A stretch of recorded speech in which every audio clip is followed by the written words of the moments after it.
প্রিয় দেশবাসী, সকলের উদ্দেশ্যে আজকে একটি বিশেষ বার্তাটি হলো আজকে বাংলাদেশ প্রতিদিন অর্থাৎ বাংলাদেশের সর্বাধিক প্রচারিত জাতীয় পত্রিকা বাংলাদেশ প্রতিদিনে উঠে এসেছে। আপনারা একটু স্পষ্ট দেখেন যে বাংলাদেশ রাজনীতির মধ্যে শীর্ষক যে নেতা আছে তার ভিতরে মানুষ যাদেরকে গুনায় ধরে বা হিসাবে ধরে তার ভিতরে একজন হলো দক্ষিণবঙ্গের নেতা আমির হোসেন আমু, অর্থাৎ তিনি হলেন আওয়ামী লীগের উপদেষ্টা পরিষদ সদস্য, কেন্দ্রীয় 14 দলের সমন্বয়ক ও মুখপাত্র আমির হোসেন আমু এমপি বলেছেন, বিএনপির আমলে প্রতিদিন 18 থেকে 20 ঘন্টা লোডশেডিং হয়েছে। আসলে এমন একজন বর্ষিয়ান নেতার মুখ থেকে যদি আমাদের এই মন্তব্য শুনতে হয়, তাহলে এটা আসলে দেশ যে ধ্বংস হয়ে গেছে, গণতন্ত্র যে হত্যা করা হয়েছে, দেশে যে একেবারে আইন সুষ্ঠু বিচার বা মানে একেবারে অগণতান্ত্রিকভাবে যে রাষ্ট্র পরিচালনা হচ্ছে তার একটা বিশেষ নমুনা। আসলে আমরা কখনো আশা করতে পারি না যে 2008 সাল থেকে 2022 সাল পর্যন্ত যাদের নেতৃত্বে একটি রাষ্ট্রে তারা উন্নয়নের রোল মডেলের যে স্লোগান দিচ্ছে, তো সেই স্লোগানের সময় বা সেই স্লোগানের ধারাবাহিকতা যদি আমরা হিসাব করি, তাহলে এমন কথা তো এমন বর্ষিয়ান একজন নেতার মুখ থেকে আমরা কখনো শুনতে পারি না। সংসদে যেখানে বলা হয় মমতাজের মতো মানুষ সংসদটাকে অপবিত্র করে ফেলছে, যে আসলে এক একজন সংসদ সদস্যর যে ওখানে দাবি দেওয়া, দেশের জন্য দাবি দেওয়া তুলছে, তার জন্য লক্ষ লক্ষ টাকা বাজেট তাদের জন্য করা হয়েছে। তো সেই সংসদ সদস্য বিশেষ করে মমতাজ যখন বলে যে বাংলাদেশে সবচেয়ে আমরা উন্নয়নের রোল মডেল করেছি প্রধানমন্ত্রী শেখ হাসিনা, যার কোনো তুলনা নেই, তিনি হলেন বঙ্গবন্ধু শেখ মুজিবুরের কন্যা, তার সাথে পৃথিবীর অর্থাৎ বাংলাদেশের কারোর সাথে তুলনা করা যায় না। তো তারা বলেছেন বাংলাদেশের প্রত্যেকটি গড়ে গড়ে বিদ্যুৎ চলে যাবে, বাংলাদেশের প্রত্যেকটি গড়ে গড়ে চাকরি আমরা নিশ্চিত করব, দুর্নীতির একেবারে জিরো টলারেন্সে নিয়ে আসবে। তো এমন মুহূর্তে তো আমরা কখনো আশা করতে পারি না যে আপনার এই মুহূর্তে আপনার লোডশেডিং হবে, কিন্তু আজকে আপনারা দেখতে পাচ্ছেন সারা দেশে যে লোডশেডিং যে পরিমাণে হচ্ছে, তাতে তাদের কথা তারা যে দাবি তুলেছে, দেশ উন্নত হচ্ছে, দেশ উন্নয়ন হচ্ছে, আমরা এই শেখ হাসিনার নেতৃত্বে আমরা সারা দেশে যত উন্নয়ন করেছি, সেই উন্নয়ন আসলে বিরোধী দলের সহ্য হচ্ছে না। এটার কারণেই মূলত আমাদের পতনের তারা চেষ্টা করে, তারা প্রতিহিংসার রাজনীতি করে। আসলে দেশ জাতি প্রত্যেকটি মানুষ আজকে বিবেচনা করতেছে, ভাবতে শুরু করেছে আসলে এই আওয়ামী সরকার কতটুকু উন্নয়ন করেছে। তো যেখানে মাননীয় প্রধানমন্ত্রী শেখ হাসিনা বলেছেন যে এমন কোনো জায়গা থাকবে না, এমন কোনো গড় থাকবে না যেখানে বিদ্যুৎ পৌঁছাতে আমরা পারবো না, প্রত্যেকটি গড়ে গড়ে আমরা বিদ্যুৎ পৌঁছে দিব। আমরা সিঙ্গাপুর, মালয়েশিয়া যে তারা উন্নয়ন করেছে তার চেয়ে আমরা এগিয়ে গিয়েছি। সমস্ত বিশ্বে আমরা বাংলাদেশকে একটি উন্নয়নের রোল মডেল হিসেবে দাঁড় করিয়েছি। তো এই তো আপনাদের উন্নয়নের রোল মডেল, যে এখন লোডশেডিং হচ্ছে, ঘরে ঘরে বিদ্যুৎ পৌঁছানোর কথা বলে আপনারা স্লোগান দিচ্ছেন, সেখানে প্রত্যেকটা জায়গায় আজকে লোডশেডিংয়ের শিকার হচ্ছে। এমনকি প্রত্যেকটি দ্রব্যমূল্যর দাম বেড়ে যাচ্ছে, সেখানে মধ্যম শ্রেণী থেকে নিম্ন শ্রেণীর লোকগুলো আজকে জীবন জীবিকার একটা হুমকির মুখে এসে পড়েছে।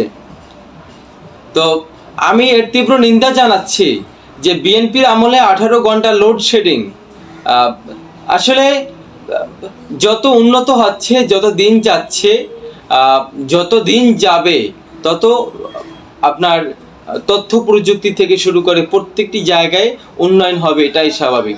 50 বছর আগে আমাদের মানুষের সেন্টিমেন্ট কি ছিল, 50 বছর আগে আমাদের মানুষ কি চিন্তা করত, আর এখন আমাদের মানুষ কি চিন্তা করে, সেই জায়গা থেকে যতদিন যাবে তত উন্নত হবে, এটা গর্ব করার কোনো বিষয় না। আরেকটি বিষয় হলো যে আমরা বা আমাদের বাংলাদেশের জনগণ আওয়ামী লীগ সরকারকে বসিয়েছে, বা আওয়ামী লীগ সরকার যেভাবেই হোক ক্ষমতায় এসেছে। এখন তাদের কাজ হলো দেশের উন্নয়ন করা, দেশের মানুষের সমস্যার সমাধান করা। তো আপনাদেরকে তো উন্নয়নের জন্য বসানো হয়েছে, বা আপনারা বসছেন সংসদে, আপনারা এই আইন পাশ করে দেশের মানুষের সমস্যার সমাধান করবেন। আপনাদের কাজই হলো উন্নয়ন করা। এখানে উন্নয়নের দায়িত্ব আপনাদের। এই উন্নয়ন করাতে এত প্রশংসার কোনো বিষয় নেই, এটা আসলে বোকামি ছাড়া আর কিছুই না।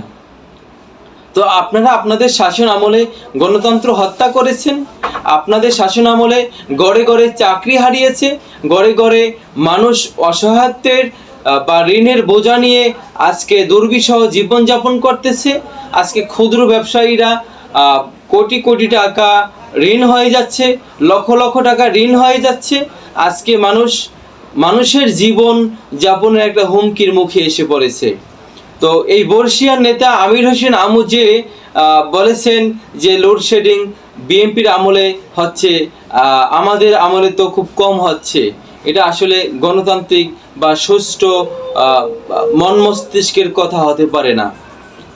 কাজে আমি এর তীব্র নিন্দা জানাচ্ছি, প্রতিবাদ জানাচ্ছি যে আপনারা 2008 সাল থেকে 2022 সাল পর্যন্ত যে ক্ষমতার আগ্রাসনে বসে আছেন অবৈধভাবে, এই অবৈধভাবে আপনারা স্লোগান দিয়েছেন, আপনারা শিক্ষা নিয়ে গর্ব দেশ শেখ হাসিনার বাংলাদেশ, শেখ হাসিনার নেতৃত্বে দেশের সর্বোচ্চ উন্নয়ন হয়েছে।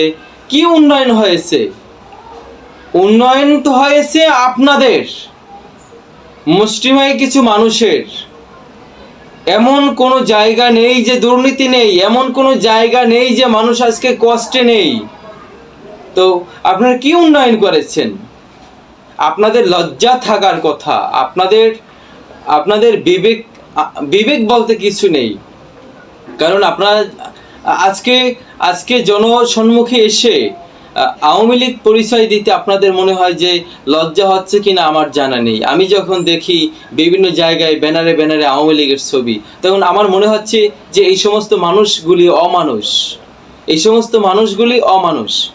গণতন্ত্রের নামে, উন্নয়নের নামে যত কোটি টাকা আপনারা দুর্নীতি করছেন, পৃথিবীর ইতিহাসে এমন দুর্নীতি, পৃথিবীর ইতিহাসে আর কোনো রাষ্ট্র, আর কোনো রাজনৈতিক দল এত দুর্নীতি করে নাই। কাজে আপনারা ধ্বংস করেছেন শিক্ষা ব্যবস্থা, ধ্বংস করেছেন সভ্যতা, ধ্বংস করেছেন সংস্কৃতি, ধ্বংস করেছেন যুবকদের মেন্টালিটি, ধ্বংস করেছেন চাকরি, ধ্বংস করেছেন ব্যবসা বাণিজ্য, ব্যাংক, এবং অর্থাৎ রাষ্ট্রটি একেবারে দেউলিয়া করে ফেলছেন। এখানে জনগণের আজকে কোনো স্বাধীনতা নেই, জনগণের আজকে মত প্রকাশের জায়গা নেই, জনগণের আজকে সুষ্ঠুভাবে স্বাধীনভাবে বসবাস করার মতো কোনো জায়গা নেই। কাজে আপনারা যেই কাজটি করেছেন এটা জঘন্যতম অপরাধ করেছেন। আমরা এই জঘন্যতম অপরাধের তীব্র নিন্দা ও প্রতিবাদ জানাচ্ছি। বর্তমান আমরা একটি দেখছি আন্দোলন চলছে, রেল স্টেশনে অব্যবস্থাপনার একটি যে আন্দোলন চলছে মহিউদ্দিন রনির নেতৃত্বে। এই মহিউদ্দিন রনি হলো আওয়ামী লীগের একটি আপনার ইস্যু। আওয়ামী লীগ তাকে নামিয়ে বর্তমান গণতন্ত্র রক্ষা করার জন্য, পূর্ণ স্বাধীনতা ফিরিয়ে আনার জন্য যে একটি আন্দোলন চলছে, এই আন্দোলনকে নস্যাৎ করার জন্য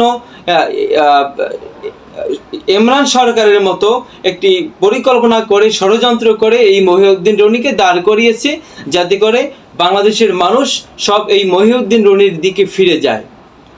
এবং মূল আন্দোলন থেকে জনগণকে সরিয়ে নিয়ে যাওয়া যায়। এমন একটি ষড়যন্ত্র করেই মূলত মহিউদ্দিন রনিকে আপনারা আন্দোলনে নামিয়েছেন। আরেকটি বিষয় আমি বলতে চাই, আসলে বিষয়টি না বললেই চলে না, যে এখানে আমরা দেখতে পাচ্ছি যৌন হয়রানি নিয়ে উৎকণ্ঠা আজকে প্রত্যেকটি মহলে দেখা যাচ্ছে। কর্মক্ষেত্রে, অনলাইন শিক্ষা প্রতিষ্ঠান, গণপরিবহন থেকে শুরু করে প্রত্যেকটি সেক্টরে আজকে যৌন হয়রানির শিকার হচ্ছে আজকে আমাদের দেশের মা বোনেরা, এমনকি তরুণ সমাজও যৌন হয়রানির শিকার হচ্ছে। এই যৌন হয়রানির শিকারের পিছনে কারা জড়িত? আমি স্পষ্টভাবে বলতে পারি, এই যৌন হয়রানির কাজে লিপ্ত আছেন বর্তমান ছাত্রলীগ, আওয়ামী লীগ, যুবলীগ এবং আওয়ামী লীগের অঙ্গ সংগঠনের যতগুলি লোক আছে, এই সমস্ত লোকগুলি আজকে এই জঘন্যতম কাজে জড়িত।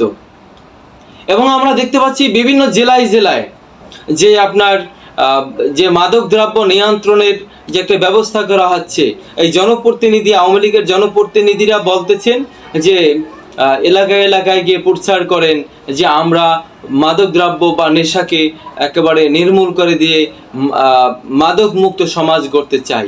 আসলে যারা এই কাজগুলি করতেছেন আজকে তারাই এই মাদক ব্যবসার সাথে সবচেয়ে বেশি জড়িত। এমনকি প্রশাসন থেকে শুরু করে প্রশাসনের ঊর্ধ্বতম যে নেতাকর্মী আছে বা ঊর্ধ্বতম কর্মকর্তা আছে, কর্মচারী আছে, তারাও আজকে এগুলো হ্যান্ডেলিং করতেছেন। পাশাপাশি আরেকটি বিষয় না বললেই চলে না, যে আপনার আজকে আমরা দেশের নাগরিক, প্রধানমন্ত্রীও এই দেশের নাগরিক। তো প্রধানমন্ত্রী এই দেশে থাকেন, চাঁদের দেশেও তিনি বসবাস করেন না, আর মানে স্বপ্ন জগতেও তিনি থাকেন না, তিনি বাংলাদেশের ময়দানেই বর্তমানে আছেন। তো বাংলাদেশের এমন কোনো সেক্টর নেই, এমন কোনো জায়গা নেই যেখানে পুলিশ ওপেনলি দুর্নীতির সাথে জড়িত নেই। ওপেন পুলিশ প্রশাসন এই দুর্নীতির সাথে জড়িত। তো এটা কি করে একটা গণতান্ত্রিক দেশে, একটা স্বাধীন দেশে এভাবে পুলিশ প্রশাসন অবৈধ কর্মকাণ্ডের সাথে জড়িত? আসলে এটা আমার মাথায় কাজ করে না। এটা কোন ধরনের রাজনৈতিক বা গণতান্ত্রিক চর্চা করেন এটা আমার জানা নেই। যে 1971 সাল থেকে শুরু করে 2022 সাল পর্যন্ত আসলে সেই ব্রিটিশ এবং পাকিস্তান বাহিনীর যে তাদের হাতে গড়া, তৈরি করা যে দালাল ছিল, এই দালালরাই আজকে এই দেশটাকে নেতৃত্ব দিচ্ছে। তো একটি মানুষ অন্যায় করতেছে, পুলিশ প্রশাসন অন্যায় করতেছে, এর প্রতিবাদ করলেই পরদিন সে শেষ হয়ে যায়। তাকে নানানভাবে মিথ্যা অপবাদ দিয়ে গ্রেপ্তার করে জেলখানায় বন্দি করে ফেলা হচ্ছে, তার পরিবারকে হুমকির মুখে ঠেলে ফেলে দিচ্ছে, বা গুম করে ফেলা হচ্ছে, খুন করে ফেলা হচ্ছে। এটা কোন ধরনের রাজনীতি করতেছেন এটা আমার জানা নেই। আসলে আমরা একটা আশা করছিলাম যে বঙ্গবন্ধুর কন্যা প্রধানমন্ত্রী শেখ হাসিনা মোটামুটি খুব শিক্ষিত মানুষ, তিনি গণতান্ত্রিকভাবে দেশ, জাতি, মাটি ও মানুষের কল্যাণে তিনি কাজ করবেন। তিনি নিজের উন্নয়ন ছাড়া তিনি আর কিছুই বুঝেন না। পাশাপাশি আসলে অনেক বিষয় আছে এখানে, সব বিষয় নিয়ে তো আসলে কথা বলার সুযোগ আমি পাচ্ছি না। এত ধৈর্য ধরে আসলে আপনারা কথা শোনারও ধৈর্য হারিয়ে ফেলবেন। আসলে প্রধানমন্ত্রীর এই শাসন আমলে যত পরিমাণ দুর্নীতি হচ্ছে, অনিয়ম হচ্ছে, তা পৃথিবীর ইতিহাসে একটা কালো অধ্যায় হয়ে দাঁড়িয়ে থাকবে, এটাই স্বাভাবিক। তো বিশেষ করে আরেকটি বিষয় না বললেই চলে না, যে আজকে লোডশেডিংয়ের কথা বলে যে দোকানপাট, ব্যবসা বাণিজ্য রাত্র 8টার মধ্যে বন্ধের যে ঘোষণা করা হয়েছে, এটি জঘন্যতম হীনমন্যতা ছাড়া আর কিছুই না। কারণ আজকে প্রত্যেকটি দ্রব্য মূল্যের দাম বাড়িয়ে দেওয়া হয়েছে, সেইখানে আজকে বাংলাদেশে মানুষ জীবন জীবিকা একটা হুমকির মুখে পড়ে আছে। এমন সংকটময় মুহূর্তে কি করে আপনারা সিদ্ধান্ত নিতে পারেন রাত্র 8টার পরে ব্যবসা বাণিজ্য দোকানপাট বন্ধ থাকবে? থাকবে, ঠিক আছে, এটা রাষ্ট্রীয় একটা আইন করেছেন বা সাময়িক সময়ের জন্য একটা নিয়ম করেছেন, কিন্তু দোকান খোলা, ব্যবসা প্রতিষ্ঠান খোলা আছে, এখানে পুলিশ এসে হামলা করে, পুলিশ এসে চাঁদা নিয়ে তারপর চলে যাচ্ছে। এটা কোন ধরনের জঘন্যতম কাজ? আসলে আসলে মানে কিভাবে যে ভাষায় প্রকাশ করবো তা আমার আসলে জানা নেই। এমন জায়গা থেকে আসলে আপনারা বেরিয়ে আসেন, সুন্দরভাবে দেশটাকে নিয়ন্ত্রণ করার চেষ্টা করেন। আইন প্রণয়ন করা হয়েছে দেশের মানুষের জন্য, কিন্তু দেশের মানুষকে ধ্বংস করে আইন প্রয়োগ করা আসলে ঠিক না। এটি আসলে সুস্থ মস্তিষ্ক মানুষের কাজ হতে পারে না। পাশাপাশি আগামী দ্বাদশ সংসদ নির্বাচনকে কেন্দ্র করে যে সরকারের যে নীল নকশা তৈরি করা হচ্ছে, বিভিন্ন ষড়যন্ত্র করা হচ্ছে, এই ষড়যন্ত্র থেকে বেরিয়ে এসে গণতান্ত্রিক পদ্ধতিতে, সুষ্ঠু নিরপেক্ষ পদ্ধতিতে নির্বাচনের ব্যবস্থা দিয়ে গণমুখী, জনকল্যাণমুখী একটি আদর্শিক রাষ্ট্র গঠনের প্রক্রিয়া হাতে নিয়ে আপনারা নিরপেক্ষভাবে নির্বাচনের ব্যবস্থা করেন। এটি আমি দেশের নাগরিক হিসেবে আপনাদের কাছে আমি উদাত্ত আহ্বান জানাচ্ছি।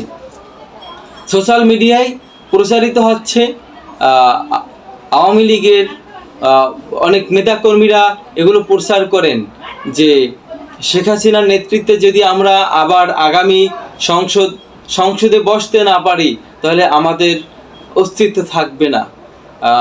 মাঝে মাঝে আমি দেখি আওয়ামী লীগের বর্ষিয়ান অনেক বড় বড় নেতারা বলে থাকেন যে আপনারা অর্থের চিন্তা না করে ক্ষমতায় কিভাবে থাকবেন সেই চিন্তা করেন। ক্ষমতায় যদি থাকতে না পারেন তাহলে অর্থ তো থাকবেই না, আপনি কিভাবে বাঁচবেন সেই চিন্তা করেন। কাজেই সব চিন্তা বাদ দিয়ে আপনারা ক্ষমতায় কিভাবে থাকবেন সেই প্ল্যান করেন। আসলে একটি গণতান্ত্রিক রাষ্ট্রে বা আজকে বর্তমান গ্লোবালাইজেশন, এই ডিজিটালাইজেশনের সময় এমন যে জঘন্যতম চিন্তা চেতনা নিয়ে আপনারা নোংরা রাজনীতি করতেছেন, এই রাজনীতি আসলে বেশি দিন করতে পারবেন না। পৃথিবীর ইতিহাসে যারা মানুষের উপর নির্যাতন করেছে, জুলুম করেছে, মানুষকে হয়রানি করেছে, তারা ইতিহাসের পাতায় কালো অধ্যায় হয়ে দাঁড়িয়ে আছে। আপনারা মনে করছেন যে আমরা পদ্মা ব্রিজ সহ আমরা বিল্ডিং কনস্ট্রাকশন, ফ্লাইওভার, কয়েকটি রাষ্ট্রের উন্নয়নমুখী কার্যক্রম করলে দেশের জনগণ মনে হয় যে আমাকে সাপোর্ট দিবে। আসলে একটি মানুষ যদি অসহায় রাজপথে কাতরায়, তখন তাকে যদি আপনি বলেন যে ভাই আপনাকে আমি 20 তলা একটি বিল্ডিং দিব কিন্তু খাবার দিতে পারবো না, তখন ওই লোকটি খুব চিৎকার করে বলবে ওই 20 তলা বিল্ডিংয়ের আমার প্রয়োজন নাই, আমার অট্টালিকার প্রয়োজন নেই, আমার প্রয়োজন 3 মুঠো ভাত। তো এই দেশের মানুষ আন্দোলন করেছিল অধিকারের জন্য, জীবন জীবিকা নির্বাহের জন্য, 3 মুঠো ভাতের জন্য এদেশের মানুষ লাঠি ছোটা যে যা পারছে তাই নিয়ে রাজপথে বেরিয়ে আসছে ক্ষুধার যন্ত্রণায়। কাজেই মানুষের আগে জীবন জীবিকার জন্য যেই প্রয়োজন, যেই বিষয়গুলি প্রয়োজন, আগে সেই বিষয়কে প্রাধান্য দেওয়া দরকার। আজকে লক্ষ লক্ষ তরুণ সমাজ বেকার, আজকে লক্ষ লক্ষ তরুণ সমাজ বেকার হওয়ার কারণে আজকে বিভিন্ন রাজনৈতিক সংগঠনের নেতারা তাদেরকে অবৈধ কাজে ব্যবহার করে নিজেদের স্বার্থ হাসিল করেন। এটা আসলে খুবই খারাপ, খুবই খারাপ। আমি আসলে কঠিন কণ্ঠে আমি কথা বলতে চাই না, কারণ ইতিমধ্যে আমার উপরে অনেক চাপ প্রয়োগ করা হয়েছে। আমি চাই না এর চেয়ে বেশি কঠিন ভাষায় কথা বলতে। আশা করি আপনারা ভালো একটি সিদ্ধান্ত নিয়ে সামনের দিকে এগিয়ে যাবেন, এই প্রত্যাশা আপনাদের কাছে করি। এখানে আরও অনেক বিষয় আছে, সেই বিষয়গুলি নিয়ে কথা নাই বললাম। এ পর্যন্ত আপনাদের সকলকে আন্তরিক ধন্যবাদ জানিয়ে সামনের আমাদের দেশের, রাষ্ট্রের এবং মানুষের কল্যাণ কামনা করে বিদায় নিচ্ছি।